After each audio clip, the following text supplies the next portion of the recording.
మీకు hostel life experience ఉందా? నాకైతే ఉందండి. నేనైతే 6థ్ క్లాస్ నుంచి 10థ్ వరకైతే హాస్టల్‌లోనే ఉన్నాను.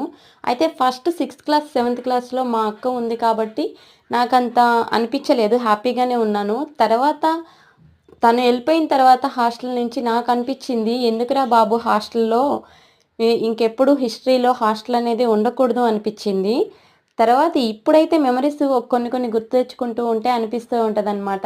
ఆ రోజులే వేరు కదా అనేసి. ఆ హాస్టల్ లైఫే వేరు కదా అని చెప్పేసి అనిపిస్తా ఉంటది. సో, మీకు ఏమైనా హాస్టల్ మెమోరీస్ ఉన్నాయా? ఒకసారి కామెంట్ చేయండి. అలాగే మీకు హాస్టల్ లైఫ్ ఎక్స్‌పీరియన్స్ ఉందా లేదా కామెంట్ చేయండి. ఇక కర్రీ విషయానికొస్తే సొరకాయ పుల్లగూర చాలా టేస్టీగా ఉంటుందండి. లేత సొరకాయతో చేస్తే ఇంకా చాలా టేస్టీగా ఉంటుంది. వేడి వేడి అన్నంలో. ఒకసారి ఇదే ప్రాసెస్‌లో ట్రై చేసి చూడండి. అలాగే మన ఛానల్‌ని లైక్ చేసి సబ్స్క్రైబ్ చేయండి. ఫాలో అవ్వండి. మంచి మంచి వీడియోస్ వస్తూ ఉంటాయి.